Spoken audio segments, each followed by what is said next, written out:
Je ne savais pas du tout comment appeler ce podcast et j'ai réfléchi à cette histoire de ma vie et je me suis dit que ce serait un titre assez sympa et assez, comment dirais-je, réel par rapport à cette histoire. Donc j'avais 20 ans, on va faire un petit flashback. Pour ceux qui écoutent déjà mes podcasts, on est entre l'histoire de mon premier amour qui est Fred.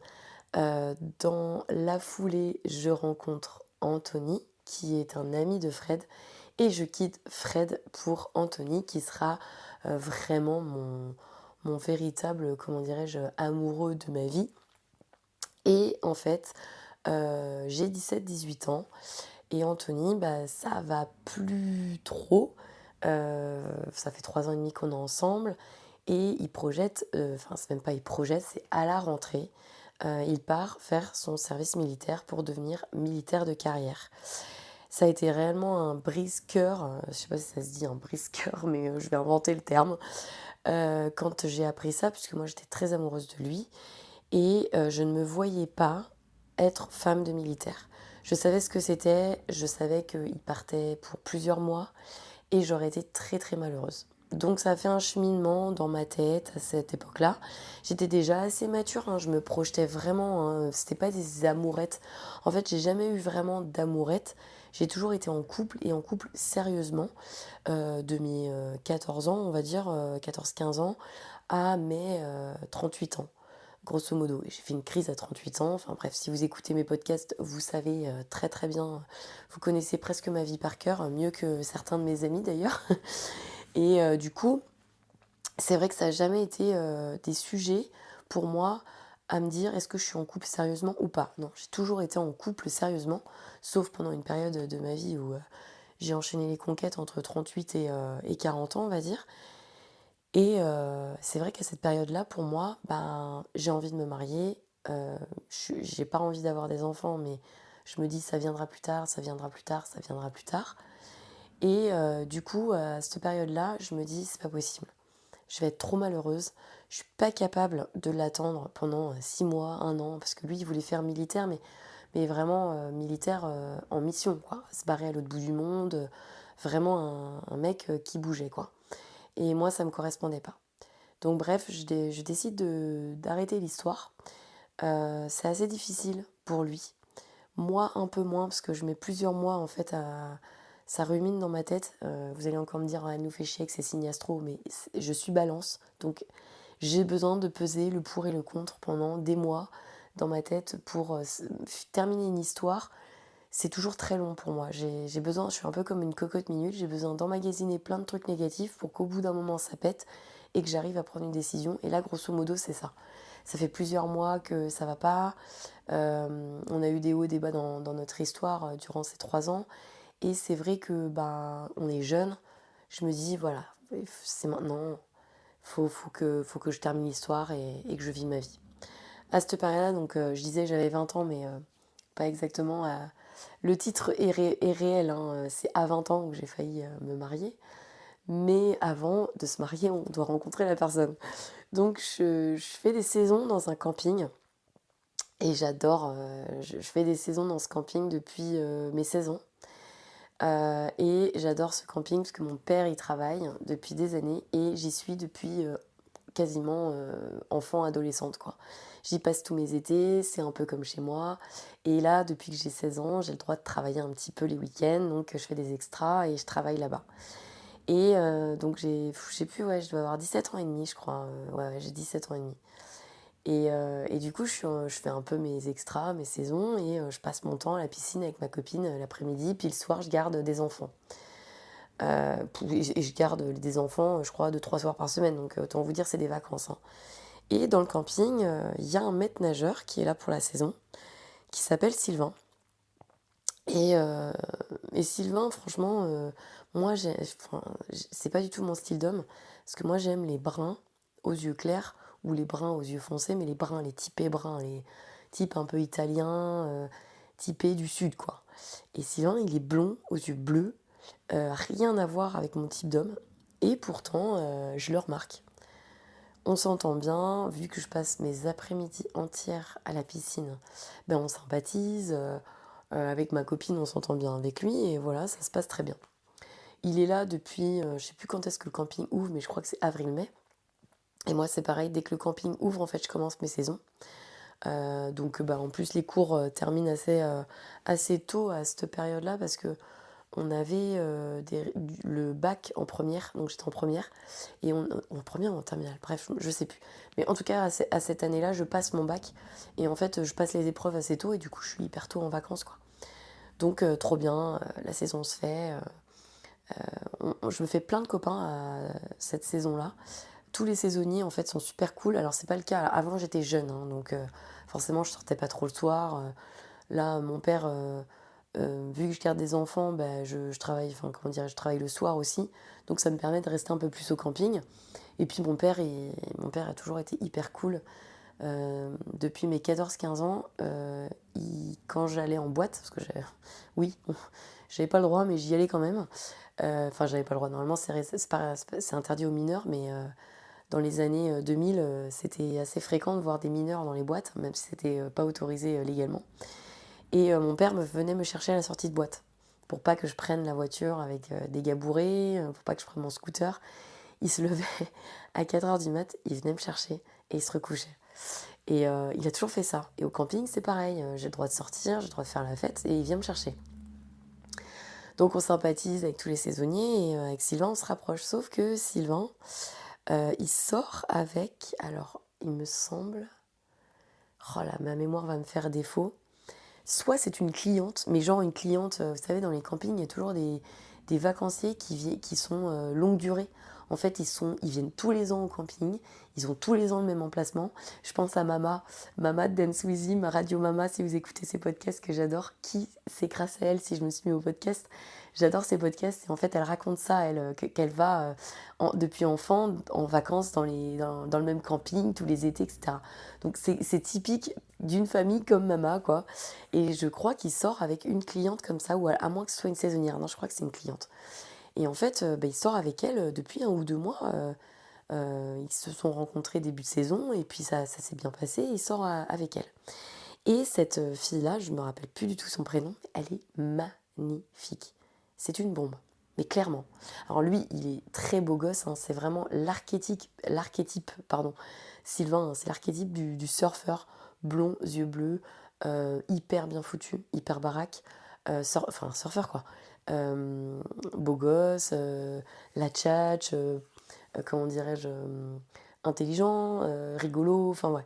C'est vraiment l'archétype du mec, du beau gosse, entre guillemets, genre à la Backstreet Boys. Et vous allez rien comprendre. Les jeunes qui écoutent mes podcasts, ils doivent rien comprendre à mes refs. Backstreet Boys, vous irez voir sur Google, le meilleur groupe ever des années 2000. Et le chanteur, c'est un peu le même style que Sylvain, quoi. Brad Pitt. Bon, on va pas exagérer.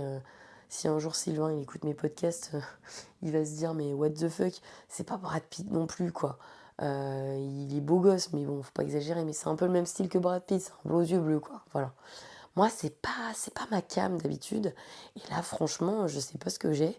Je tombe sous le charme de ce mec-là. Bon, bref. Donc, on y va tous les jours. Je sais qu'il sort avec cette fille. Oh, je sais plus comment elle s'appelle. Je crois que c'est Myriam, un truc comme ça. Bon, on va l'appeler Myriam, mais ça se trouve, elle s'appelle pas du tout Myriam, la pauvre. Donc, il sort avec Myriam. Et elle est trop belle, quoi. Donc, moi, je me dis, bon, c'est mort, il a une meuf. Tant pis, quoi. Moi, je suis fraîchement célibataire depuis 1 mois, quoi. J'ai laissé Anthony. Et je me prends pas la tête, quoi. J'ai pas envie, en fait, de me remettre en couple ou quoi que ce soit. Je suis pas dans cette optique-là, absolument pas, quoi. Mais Sylvain, il me plaît quand même pas mal, quoi. Bon, bref, la saison continue, continue, continue. Et je lui montre vraiment qu'il commence vraiment à me plaire, quoi. Je sais plus, on doit être au mois de juillet, août, c'est vers la fin de la saison. Et on s'est vachement rapprochés parce qu'on commence à faire du surf ensemble. Alors moi, depuis petite, c'est rigolo parce que j'ai repris le surf il n'y a pas longtemps, là, si vous avez vu sur mes stories, sur Ponycan-du-bas lifestyle. Et en fait, c'est pour ça que ça m'a donné envie de faire ce podcast. Ça m'a rappelé ça. Alors j'ai toujours fait de la planche quand j'étais petite, du body, j'adorais ça. Mes parents faisaient un petit peu de surf vite fait. Donc je leur piquais leurs planches, je faisais un peu de surf quand j'étais gamine et tout. Et j'ai arrêté naturellement pour faire du cheval surtout. Et puis, quand j'ai rencontré Sylvain, bah, il était surfeur et ça m'a donné envie d'en refaire, mais plus sérieusement. Et du coup, bah, il y avait un autre copain saisonnier qui s'appelle toujours, il est pas mort j'espère, Alric, et Aldric. Oh, et je suis vraiment un poisson rouge, moi j'oublie trop. Mais genre, mais s'il y a des gens de cette époque-là qui écoutent mes podcasts et que j'écorche leur prénom, de se dire mais c'est quoi cette bolosse, on a passé trop des bons moments ensemble et tout, puis elle se rappelle même pas de mon prénom, je suis désolée. Aldric. Aldric trop cool, un petit brun avec des lunettes trop trop sympa, trop génial. Et du coup il fait ici du surf. Et ils y allaient souvent tous les deux. Et moi j'adorais Aldric et bah, Sylvain il m'intéressait, je m'entendais trop bien avec lui. Et j'avais dit, oh, j'aimerais trop faire une session de surf et tout. Et Sylvain me dit, mais vas-y, en fait, j'ai une planche, je peux te la prêter, machin. J'ai un Malibu et tout. Enfin, un Malibu, c'est une planche quand tu débutes, en fait, qui est très très stable. Et c'est super facile de surfer avec ça. Il me dit, vas-y, je te prête mon Malibu et tout. Donc on fait une session de surf. Et là, vraiment, pendant cette session, je kiffe. Je kiffe vraiment, vraiment, vraiment. Et je me dis, ouais, je vais pas lâcher l'affaire. Même s'il a une meuf, j'ai pas du tout envie de lâcher l'affaire parce qu'il me plaît vraiment, vraiment. Et c'était pas vraiment que physique, c'était. Bon, les surfeurs, si vous connaissez un petit peu, alors je sais pas si vous êtes. Ceux qui écoutent mes podcasts, hein, vous êtes partout en France et même à l'étranger d'ailleurs. Mais si vous n'habitez pas à côté de la mer et que vous connaissez pas un peu le principe de la vibe surfeur, c'est des gens qui sont très proches de la nature, de l'environnement, un peu écolo, mais vraiment dans le bon sens du terme, qui sont très respectueux de la faune, de la flore, etc. Et moi, ça me tient à cœur, c'est quelque chose que j'ai toujours eu en moi, de respecter les animaux, respecter la nature, de ne pas polluer, etc.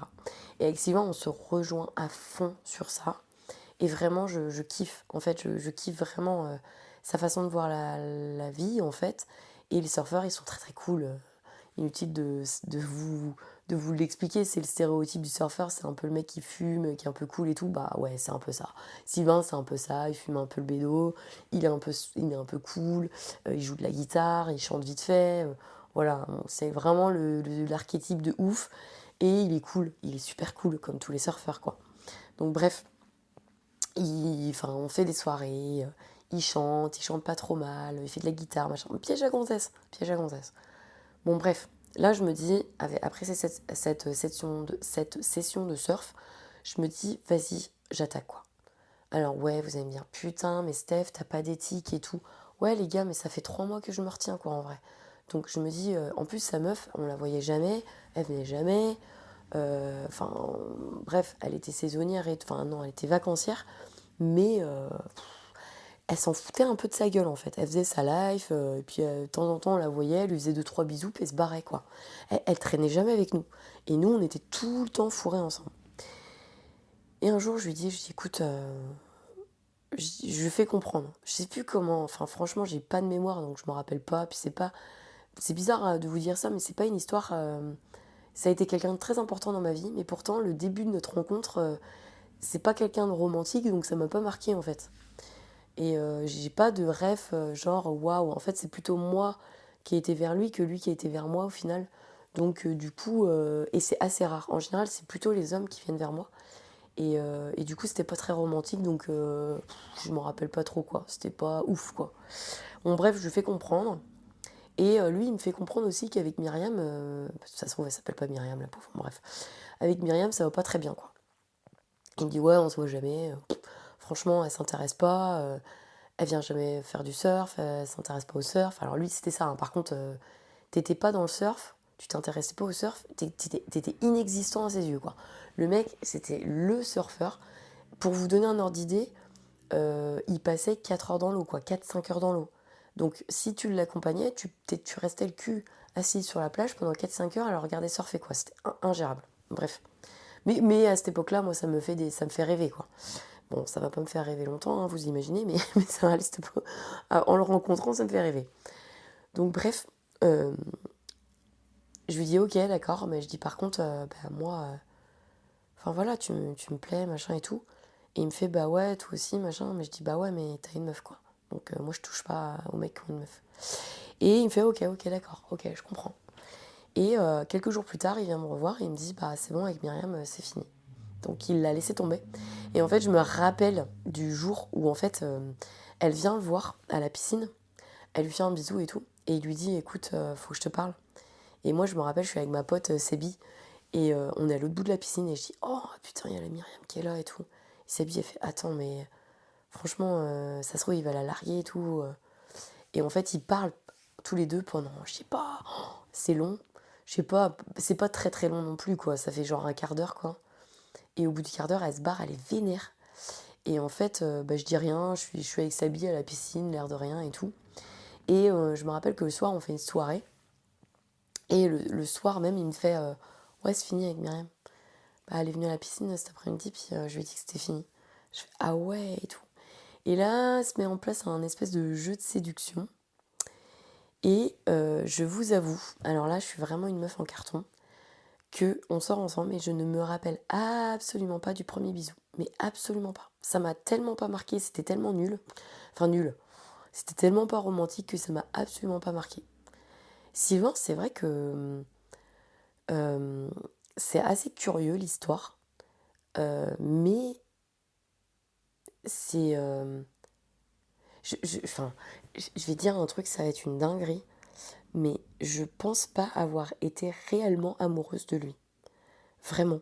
Je sors de ma relation avec Anthony où j'ai été très très très amoureuse. Et cette relation, elle m'a un peu abîmée. Et c'est vrai que Sylvain, en fait, je pense que c'est un peu une relation entre guillemets pansement où je noie mon chagrin que mon ex, en fait, se barre préfère être militaire que être avec moi. Alors, en plus, à Anthony, je lui fais un espèce de choix impossible à faire. Je lui dis pas soit tu fais militaire et on n'est plus ensemble, soit bah tu restes et on est ensemble. Mais le mec, tu peux pas choisir entre ta vocation, parce que c'est une vocation, un militaire, hein, voilà, ou, ou ta meuf, en fait. C'est à ta meuf de se barrer, enfin, c'est débile.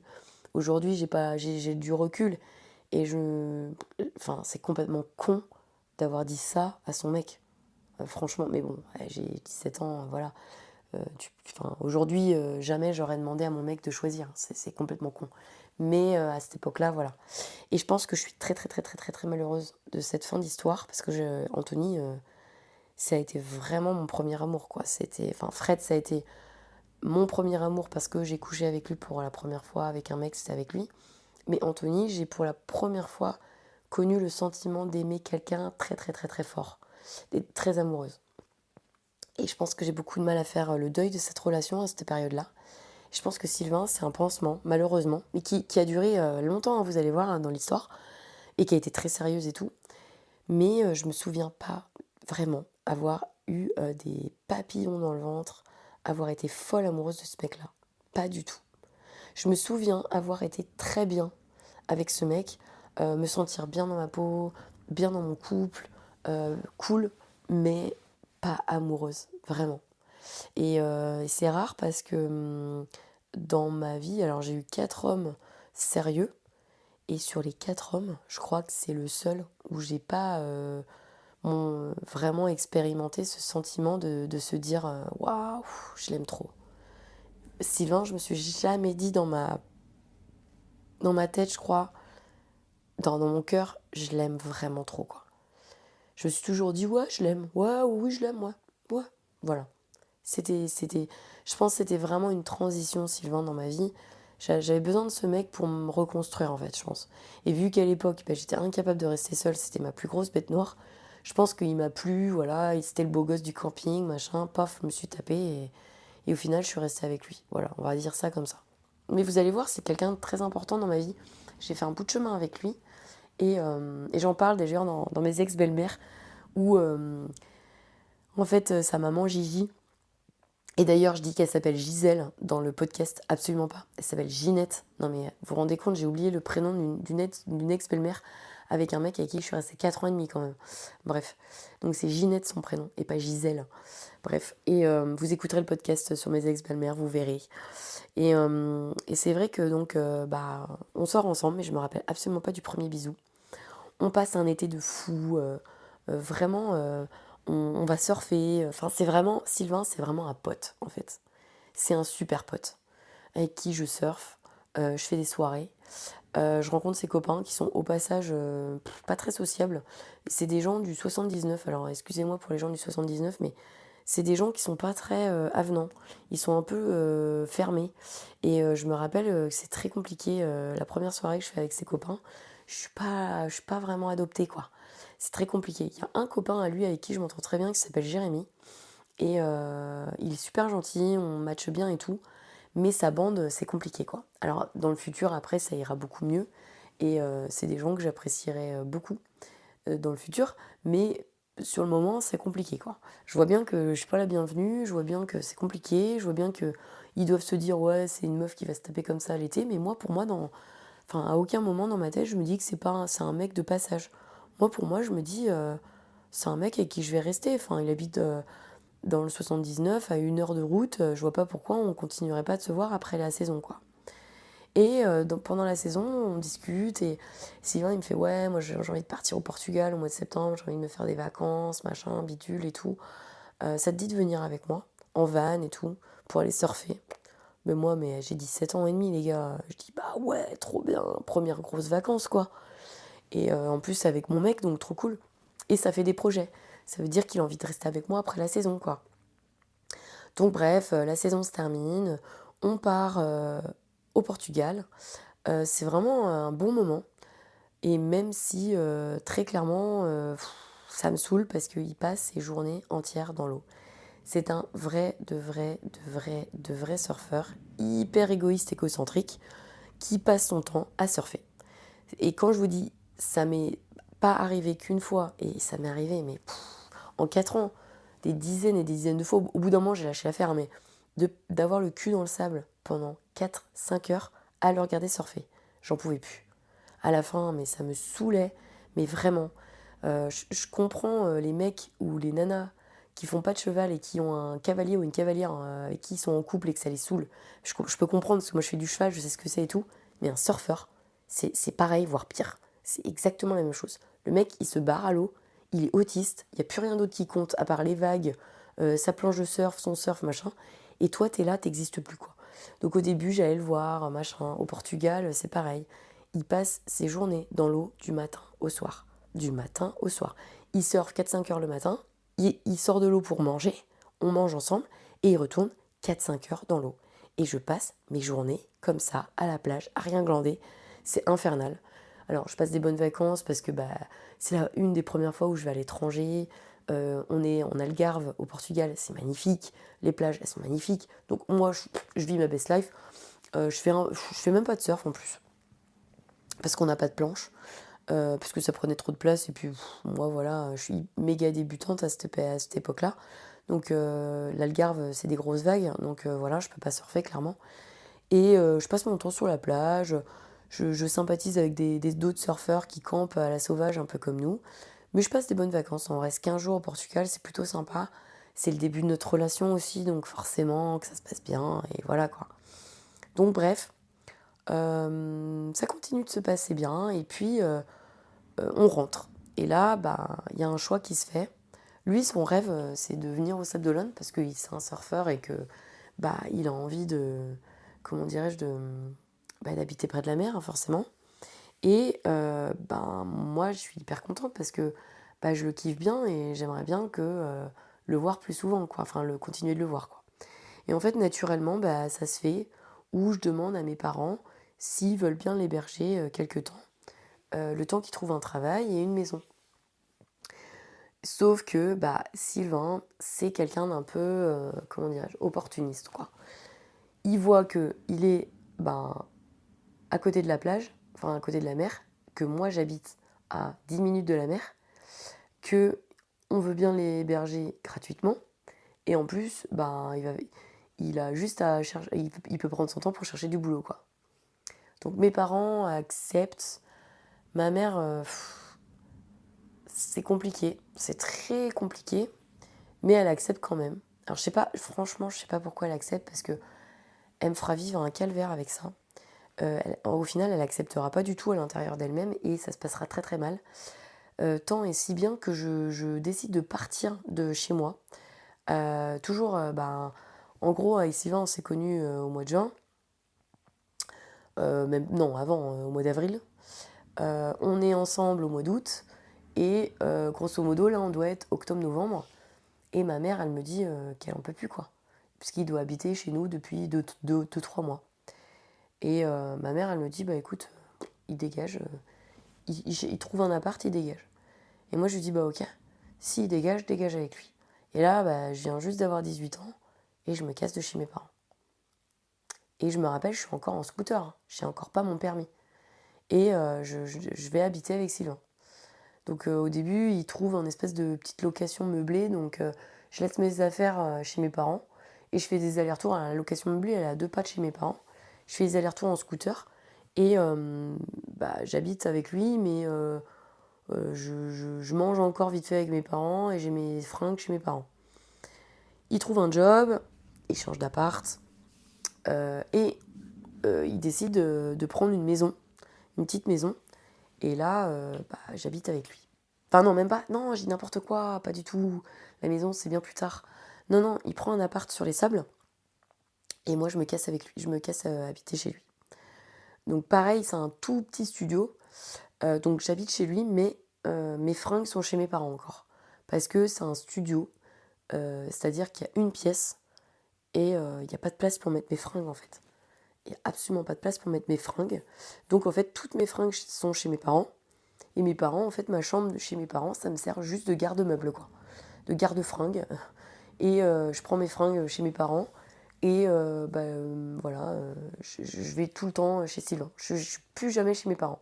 Et à cette période-là, je suis très fâchée avec ma mère parce que elle dégage Sylvain de chez moi. Et du coup, elle dégage mon mec. Et moi, ça me fait de la peine. Et on a toujours eu des relations un peu compliquées avec ma mère. Et là, c'est un peu la goutte d'eau pour moi. Mais aujourd'hui, je comprends totalement que ça les fait chier, en fait. Parce que j'ai imposé mon mec à la vie de ma famille.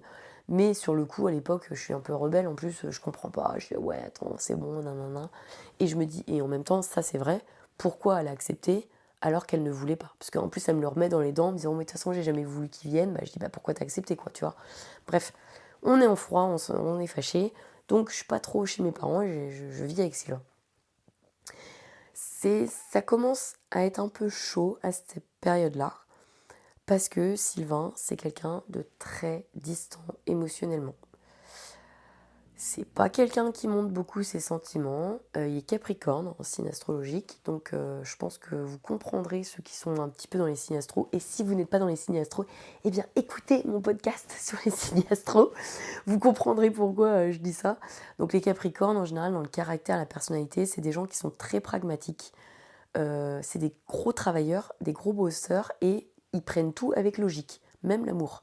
C'est-à-dire que tout est carré, tout est factuel, et c'est des gens qui montrent très peu leurs émotions, et quand ils le font, ils essayent de le faire un peu comme à manager leur boulot, tu vois, c'est un peu, ah ouais, c'est les sentiments, c'est comme ça, c'est très pragmatique, quoi. Et moi, je suis balance, donc balance, amoureuse de l'amour, romantique jusqu'au bout des ongles. Je suis une passionnée dans l'amour, je suis émotionnellement extrêmement développée, on va dire. Je communique beaucoup sur mes sentiments, enfin, balance 100% pur et dur, quoi. Donc, Capricorne, balance, c'est un peu compliqué. En général, je m'entends bien avec les Capricornes, mon petit frère est Capricorne. On est assez. On est très proches avec mon frère, on est même. On a été très fusionnels.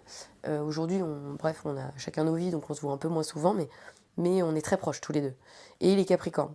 Donc c'est vrai qu'on s'est souvent pris la tête quand on était enfant et ado, mais on est plutôt proches avec mon frère, quoi. Et Capricorne, en général, même j'ai un de mes beaux-frères qui est Capricorne, je m'entends super bien avec eux, enfin oui, avec toute ma belle famille, mais je m'entends super bien avec notamment mon beau-frère Capricorne. Donc voilà, j'ai pas. Puis à cette époque-là, les signes astro, j'en ai un peu rien à carrer. Et c'est vrai que, mais c'est compliqué avec Sylvain, c'est compliqué. Il est très égoïste, il pense qu'au surf, il pense qu'à sa passion. Et il vit pour lui et sa passion. Donc moi, si je suis et je le regarde au surf, tant mieux, je passe du temps avec lui. Sinon, tant pis, quoi. Il passe ses week-ends à surfer. On fait que ça, que ça, que ça. Il vient de temps en temps au cheval me voir, mais c'est très rare. Enfin, c'est très rare, c'est assez rare. C'est pas quelqu'un qui apprécie le cheval. Les animaux, il aime bien, mais sans plus. Voilà, bref. Heureusement, des week-ends un peu off, on va voir sa famille qui est dans le 79, et du coup, il n'y a pas la mer, donc il surfe pas. Donc je passe un peu de temps avec lui, quoi. Bref, mais c'est pas super. Et je me sens complètement abandonnée, délaissée, et je pique des crises. Alors je suis quelqu'un, alors moins maintenant, quand j'étais jeune, j'étais très colérique. Très très colérique, alors maintenant, beaucoup moins. Heureusement, j'ai 40 ans, je casse plus d'assiettes et tout, mais ouais les gars, oui, j'ai déjà cassé des assiettes, quoi. Avec Sylvain, ça partait en couille, je pétais des assiettes, quoi les gars. Je prenais des assiettes, puis bam, par terre, quoi. Oh, n'importe nawak, ça partait en cacahuète. Mais parce qu'en fait, ils s'en battaient les couilles, et je trouvais pas d'autre moyen d'exprimer ce que je ressentais que par ça. Que par des mots violents ou des assiettes cassées. Bon, heureusement, aujourd'hui, j'ai fait un gros bonhomme de chemin. J'ai aussi vu des psys, qui m'ont aidé à comprendre pourquoi je faisais ça. Donc aujourd'hui, bien heureusement, et depuis très longtemps, je le fais plus.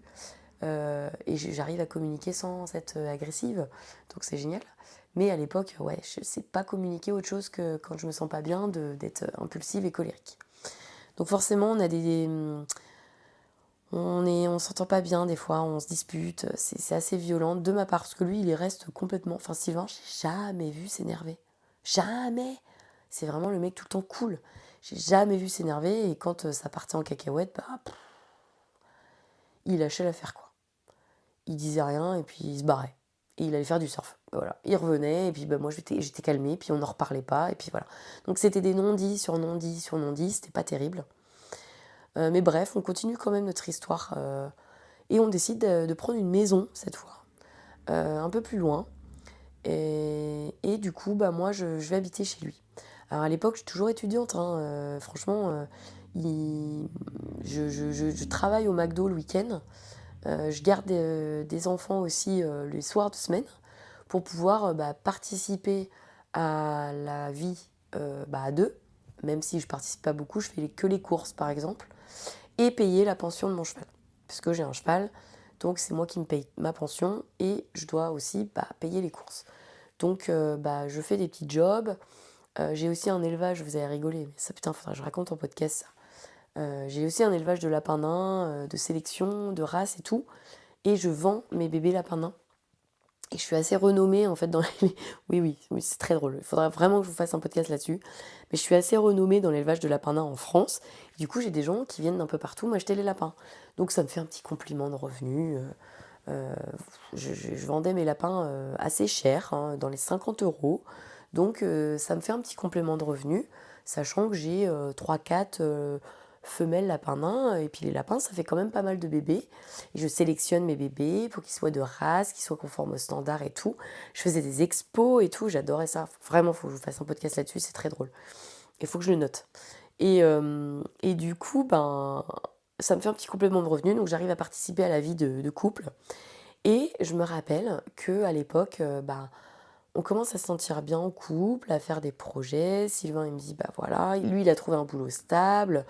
Il a un projet de monter son entreprise de shaper, donc de shape de planches de surf, donc de fabricant de planches de surf. Et il se met à son compte. Il quitte son job, il se met à son compte. Ça marche plutôt bien. Et moi, je suis toujours étudiante et tout ça. Et au bout d'un moment, on a vu qu'il est à son compte et que les finances deviennent difficiles parce que quand tu es à ton compte, tous les mois, tu n'as pas un salaire qui tombe. Des fois, il y a des mois où il gagne bien sa vie parce qu'il vend plusieurs planches. Il y a des mois où il gagne très mal sa vie parce qu'il vend pas de planches, et notamment l'hiver. Et moi, je vous rappelle que je travaille au McDo le week-end et que je garde des enfants la semaine, puis je vends mes lapins nains. Je dois me faire, au meilleur des mois, 400-500 balles. C'est pas avec ça que tu gagnes ta vie, quoi. Donc j'ai un peu la pression financière à me dire, putain, je veux certainement pas retourner habiter chez mes parents, parce que Sylvain, il a deux doigts de me dire, écoute, moi, il va peut-être falloir que je retourne chez mes parents, en fait. J'ai plus les moyens de payer tout pour deux, ni mon loyer, ni quoi que ce soit. Et là, je prends une décision qui est complètement abrutie. Vous allez me dire, s'il y a des jeunes qui m'écoutent sur ce podcast, ne faites pas ce que j'ai fait, c'est ridicule. À 3 mois de mon BTS, donc je fais un BTS tourisme à l'époque, à 3 mois de l'examen, je quitte l'école. Non mais oui, non mais je sais. Oui, vous allez me dire, t'es teubé, oui. Ça m'a pas empêché de réussir ma vie professionnelle, ceci dit, au passage. Mais certes, c'est complètement con. Ça aurait pu me gâcher ma vie professionnelle. On est d'accord. Ça n'a pas été le cas. J'estime avoir réussi professionnellement et je suis très fière de mon parcours professionnel. Aujourd'hui, je gagne ma vie, je suis heureuse, j'adore ce que je fais, mais j'ai fait une connerie. Effectivement, j'arrête à 3 mois de l'examen. Ça m'aura valu un entretien avec le directeur de l'école, enfin, bref, normal quoi. Mais j'ai la pression, il faut que je paye des factures, et puis ça me plaît pas les études que je fais, donc je décide de me casser. En parallèle de l'école et du McDo et tout ça, je fais aussi des études d'auxiliaire vétérinaire parce que c'est un métier qui me tient à cœur. Et du coup, je fais mes études d'auxiliaire veto en parallèle de mon BTS tourisme. Le soir et tout, enfin bref, double truc. Donc les études d'auxiliaire vétérinaire, j'irai jusqu'au bout. Hein. Là, je suis à cette période-là, je n'ai pas fini mon cursus, mais j'irai jusqu'au diplôme, j'ai pas lâché avant et tout et tout. Donc voilà, je lâche l'école pour travailler, tenez-vous bien, à temps plein au McDo. Alors heureusement, c'était une courte période de ma vie, hein, et puis il n'y a pas de sous-métier, mais dommage quoi. Enfin, ceci dit, je ne regrette pas, ça m'a appris à vraiment savoir ce que c'est de travailler difficilement pour gagner peu, on va dire, parce on est payé à coup de lance-pierre au McDo, hein, mais bref. Mais ça double mon salaire quasiment, hein. Je passe de 400 balles à 700-800 balles, quoi. Parfois, j'arrive à me faire 900 € dans le mois, donc je suis très contente. Et ça permet tout de suite de pouvoir payer la moitié du loyer, moi de payer toujours ma pension de cheval, et les courses, mais vraiment des bonnes courses. Alors, à l'époque, on se serrait grave la ceinture, mais ça fait un petit souffle d'air et on peut mieux manger. On n'était pas des gros mangeurs, mais voilà, bref. Donc Sylvain, ça lui permet de garder la maison. Et puis, on commence à faire des projets. Voilà, on se projette plus tard. Ses parents achètent une maison au Château d'Olonne en rénovation et proposent à Sylvain et à moi d'aller dans cette maison comme ça on paye un tout petit loyer et puis au moins on ne paye pas un loyer à quelqu'un qu'on ne connaît pas. Donc on déménage dans cette maison, je me rappelle, qui est un taudis. Et le deal, c'était que Sylvain fasse un petit peu de travaux dedans avec son père, en échange on habite dedans quand elle serait finie, avec un tout petit loyer. Sauf que Sylvain, les travaux, c'est pas son délire. Alors, son père est architecte, et son père, le rêve qu'il a pour son fils, c'est que son fils crée une boîte dans le bâtiment pour pouvoir travailler avec son fils.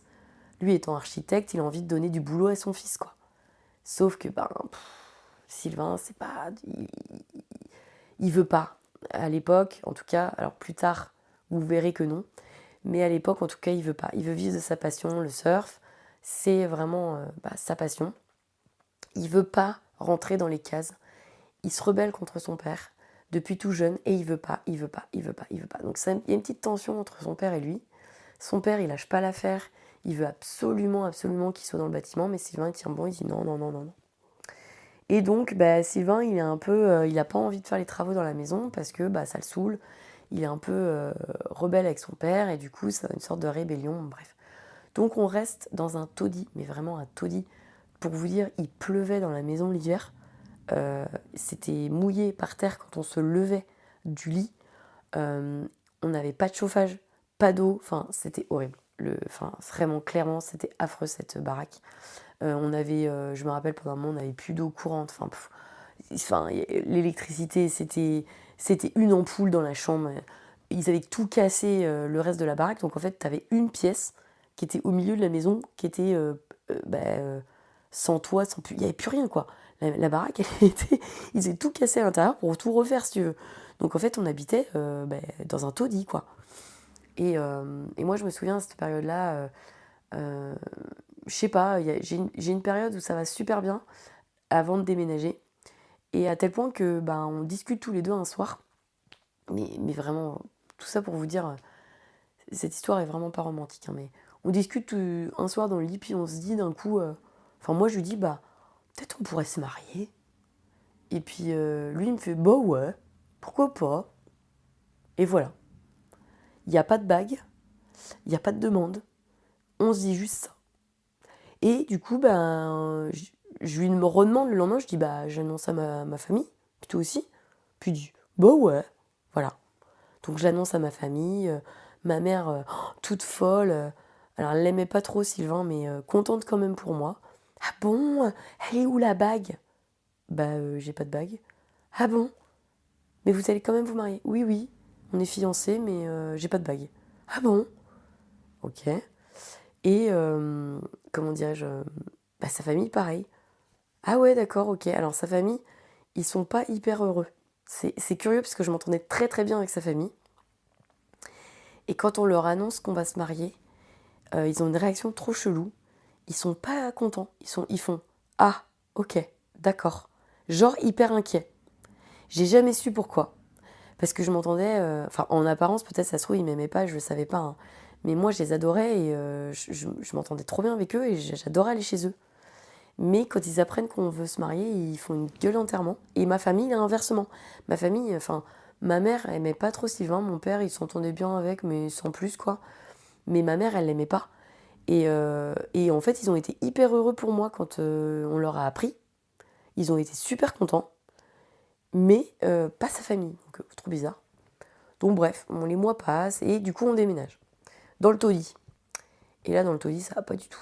Mais ça va pas du tout, du tout, du tout, du tout, à tel point que ben je dis à Sylvain, bah écoute Sylvain, je suis désolée mais enfin ça va pas le faire quoi.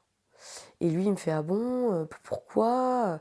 Et entre-temps donc il avait son entreprise de shape de surf avait capoté et il s'était trouvé un job alimentaire à l'usine. Et il sortait pas mal parce que à l'usine, enfin comment dire, ça fricotait beaucoup. Enfin, c'est une usine du coin de chez nous et c'est réputé un peu pour être un bésodrome, on va dire. Voilà. Et il sortait pas mal et tout ça, mais c'était vraiment quelqu'un en qui j'avais entièrement confiance. C'était pas quelqu'un qui, comment dirais-je, qui allait, merde, cheater quoi. C'est vraiment quelqu'un de réglo. C'était vraiment quelqu'un de réglo. Oh putain, ça me fait penser à un. Oh, faudrait que je vous fasse un podcast sur ça. Il avait invité son ex une fois. Donc j'ai fait une après-midi avec lui, son ex et moi. Mais ça, faut que je vous le raconte un peu. Ça vaut un podcast entier. C'était pépite. Parce qu'il était pote avec ses ex, Sylvain, en fait. Il était tellement cool, le mec, il était pote avec ses ex, quoi. Enfin, moi aussi, hein, je suis très. Enfin, bon, j'évite d'être pote avec mes ex, mais je suis en général pote avec mes ex. Il n'y a pas un seul ex, alors si, il y en a un que j'aime pas, mais sinon, de ceux qui n'étaient pas sérieux, il y en a plein. Mais les sérieux, il y en a un que j'aime pas qui m'a trompé pendant 6 ans, mais je vous en ai fait un podcast où c'est un vrai connard.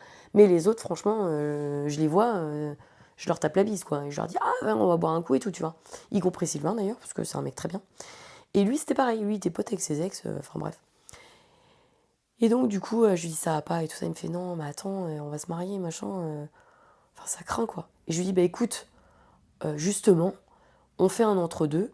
Vu que je suis plus très sûre, on n'a qu'à pas se marier. On reste ensemble, mais on se marie pas. Et là, il me fait bon, bah d'accord. Bah, Sylvain, il était toujours d'accord avec tout, hein, c'était pas compliqué. Il me fait bon, d'accord. Et moi, je me disais bon, ça me met moins de pression, voilà, puisque je suis plus très sûre. J'étais vraiment, j'en avais marre. Il passait son temps à surfer. On était dans une routine. Franchement, il se passait plus rien. Je vous passe les détails, mais voilà, il se passait plus rien. On était vraiment potes. Potes colocataires, quoi. Vraiment. C'était un mec super, hein, il m'empêchait de rien faire. J'étais très indépendante. Moi qui suis indépendante de base, c'était quelqu'un qui me laissait libre. Mais trop. Enfin, je veux dire, il s'en foutait de ce que je faisais, quoi. Et c'était relou, quoi. Et moi, ça me manquait. J'avais besoin d'un mec qui soit là, qui m'aime, qui me m'admire. C'est hyper important, je trouve. Ça y est, je vais partir à l'ouest. Je vais partir à l'ouest. Vous allez me dire, putain, elle part en couille dans ses podcasts à chaque fois. Voilà, c'est le moment, les gars. Mais moi, je trouve que c'est hyper important, l'admiration dans un couple. Si t'admires pas ton mec, et que ton mec t'admire pas, ou tu te sens pas admiré, ben c'est mort en fait. C'est mort. Je suis désolée, mais pour moi, un couple, il peut pas marcher sans ça. C'est trop important. Moi, j'ai besoin que mon mec me sentir spécial à ses yeux. J'ai besoin qu'il m'admire. Et j'ai besoin, pareil, tout autant, d'admirer mon mec. Le jour où j'ai plus d'admiration pour mon mec, c'est mort. Je sais que c'est mort. Je sais que là, la fin du couple, elle est proche. Et moi, l'admiration, c'est hyper important. J'ai besoin de trouver mon mec beau, intelligent, drôle, le plus fort, le plus machin. Alors, il n'y a aucune objectivité, on est d'accord. Aucune objectivité. Mais moi, j'ai besoin de sentir ça. Et j'ai besoin, à l'inverse, que lui sente ça chez moi. Que je sois la plus belle, la meilleure, la plus forte, la plus intelligente, la plus drôle. Et là, moi, à partir de ce moment-là, il y a cet équilibre-là. Je peux durer 50 ans en couple, sans problème. Par contre, le jour où il n'y a plus ça, soit d'un côté, soit de l'autre, c'est mort. Là, je donne 2 mois au couple et ça capote. Et là, c'est le cas. Il n'y a aucune admiration de sa part. Ils sont fous total de ce que je fais. Mais il est même pas au courant des 3 quarts de trucs que je fais, hein, parce qu'ils s'en bat les couilles. Et moi j'ai beaucoup d'admiration pour lui longtemps. Et au bout d'un moment, quand ça va que dans un sens, en fait, c'est bon, quoi. Au bout d'un moment, ça s'essouffle et puis terminé, manque d'équilibre. Moi, l'équilibre, l'harmonie dans un couple, c'est hyper important. Quand c'est déséquilibré, c'est fini. Donc je sens que ça capote, de mon côté en tout cas.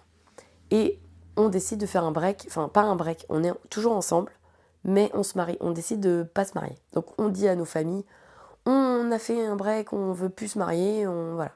Donc tout le monde, personne ne comprend, hein, vous imaginez, ils sont là, ah bon, qu'est-ce qui se passe? Et pendant ce temps-là, au McDo, je rencontre ce fameux bolos de Guillaume, avec qui je resterai 6 ans, qui m'a trompé pendant 6 ans, cet abruti. Donc si vous voulez, je vais pas spoiler le podcast, hein. Si vous voulez écouter le podcast, c'est je suis restée avec un mec qui m'a trompé pendant 6 ans, vous aurez l'histoire. Mais en gros, je suis avec Sylvain, et ce Guillaume là, ce bolos de Guillaume, il me tourne autour. Il a une meuf, j'allais dire, il a une mec. Il a une meuf le mec, hein. Mais il me tourne autour, et moi je tourne autour. Sauf que moi je suis réglo, tu vois. Et quand je vois que ça commence vraiment à tourner autour, je me rappelle un soir. C'est ça qui m'a fait prendre la décision, le lendemain matin. Un soir, j'arrive, je rentre, donc je travaillais au McDo, donc ça m'arrivait de faire la close. Ce qu'on appelait la close, c'est minuit. Tu termines à minuit, tu fermes le magasin, quoi. Et je termine à minuit, je rentre à 1h du mat chez moi, quoi. Et je rentre à 1h du mat et je faisais la close avec Guillaume, justement. Et là, je me rappelle être rentrée dans mon lit. Et en fait, Guillaume m'envoyait des SMS. Et moi, je lui répondais. Et en fait, ça a duré, je sais pas, 10 minutes, un quart d'heure, 20 minutes, j'en sais rien, je me rappelle plus. Ça a duré un certain temps, à tel point que j'ai réveillé Sylvain. Et Sylvain, il me dit, mais qu'est-ce que tu fais, envoyer des messages à cette heure-là? Et je lui dis, j'envoie des messages à un collègue. Et en fait, je me rappelle me cacher sous la couette pour continuer d'envoyer des messages à Guillaume. Et en fait, je lui dis, au bout d'un moment, je lui dis, non mais c'est bon, je suis couchée, salut. Et en fait, quand je pose mon téléphone sur la table de nuit, je me dis, non, mais là, c'est pas possible. Je peux pas faire ça, là, c'est du cheating de ouf, quoi. Je suis en train de tromper mon mec. Alors, il se passait rien avec le Guillaume. Mais il se passait déjà trop, en fait.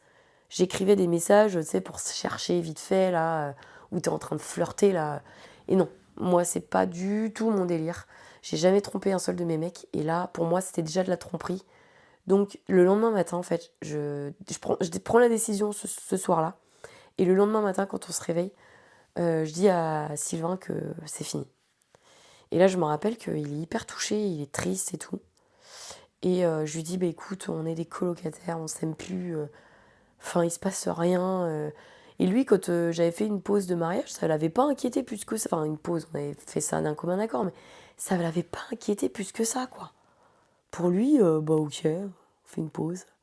Il n'avait pas essayé de me reconquérir, on avait beaucoup de mal à communiquer. Donc en fait, on parlait pas. Chose, ça peut pas marcher un couple qui communique pas. Et auquel cas, pas de communication, ça marche pas, quoi. Donc en fait, je le laisse, je laisse Sylvain.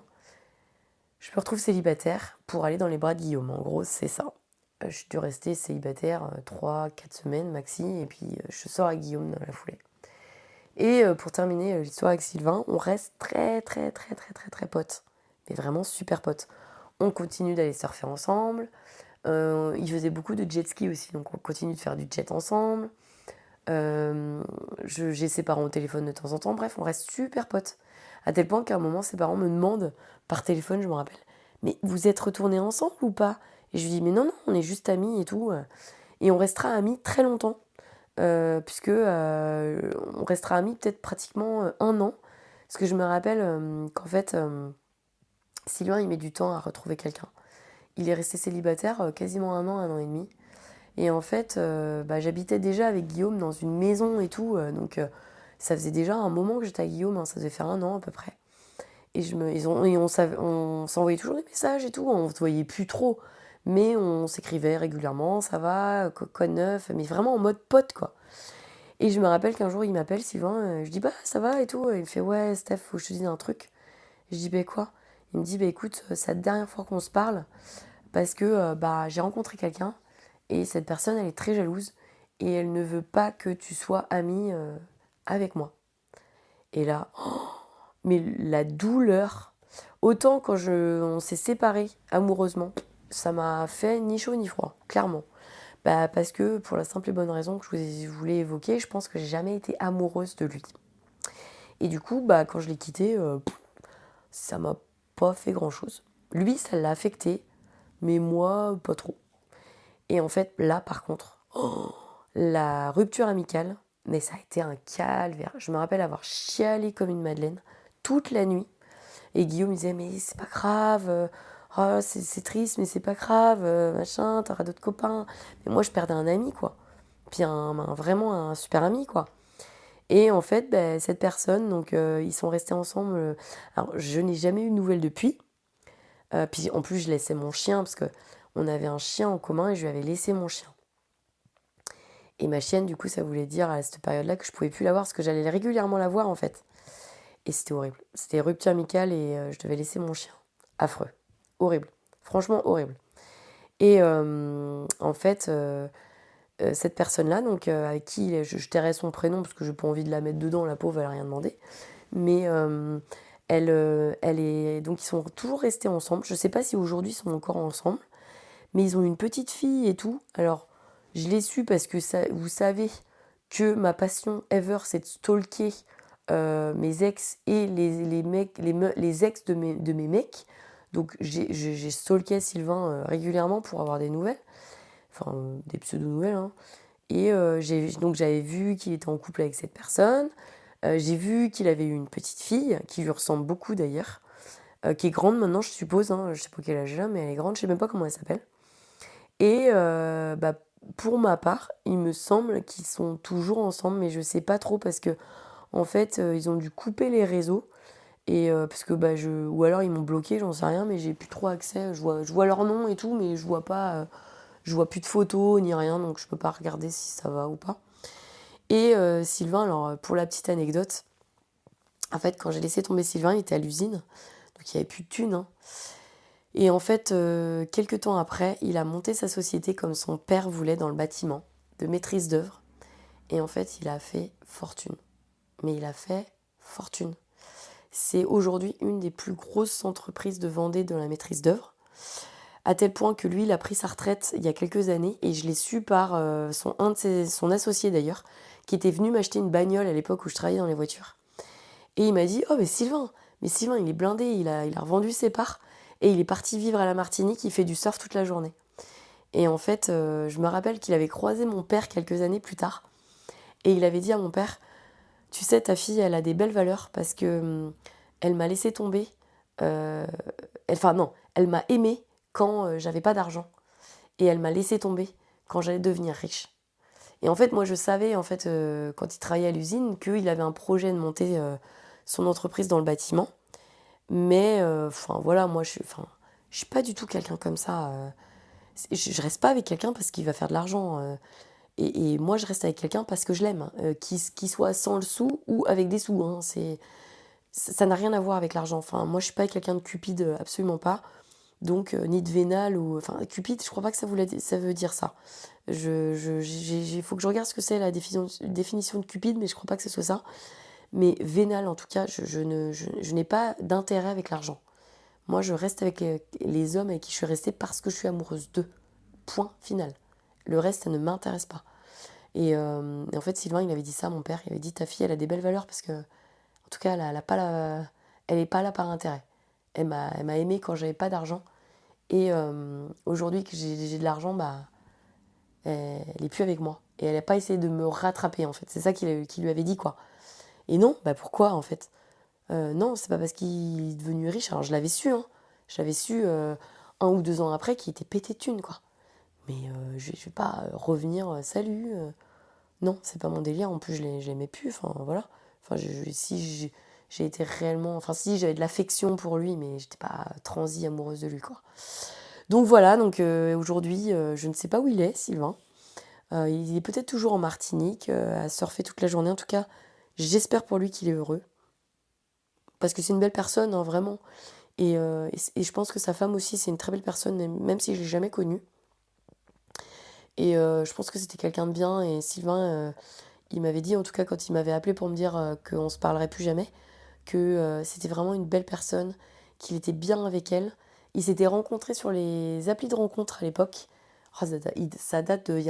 Ouais, j'avais 22-23 ans, un truc comme ça. Donc quand on s'est quittés, ouais, je pense que j'avais 22-23 ans. Donc ça date, j'en ai bientôt 42, donc ça date de 20 ans. Et il m'a dit qu'elle était très bien, elle était très douce, c'était une belle personne. Donc j'espère qu'ils sont toujours ensemble, qu'ils sont très heureux et voilà, qu'ils ont une belle vie de famille. Voilà. Donc c'était l'histoire. L'histoire qui n'est en queue de poisson. Voilà. C'était l'histoire de Sylvain le surfeur et à 20 ans, j'ai failli me marier, mais je me suis pas mariée, j'étais juste fiancée. J'ai capoté le mariage avant que ça arrive. Et je me suis mariée bien plus tard, à l'âge de 30 ans. 31 ans, je crois exactement. Et avec une toute autre personne, rien à voir. Et j'ai divorcé. Et voilà. Donc, comme quoi, hein, j'ai failli divorcer 2 fois, les gars, putain. La merde. Enfin, bref. Donc, si ça vous a plu, n'hésitez pas à me laisser un petit commentaire, à me faire vos retours de podcast, parce que j'adore toujours trop ça. Vous pouvez le faire soit en message privé sur Instagram, ce que j'adore, soit directement en commentaire, hein, sous ce podcast. Et si vous avez vraiment kiffé ce podcast, n'hésitez pas à me mettre 5 étoiles sur le podcast, ça me fera trop plaisir. Puis ça booste un peu apparemment les moteurs de recherche, alors ça me fera encore plus plaisir. Sur ce, je vous donne rendez-vous tous les mardis et tous les vendredis à 22h pour un nouveau podcast. Salut!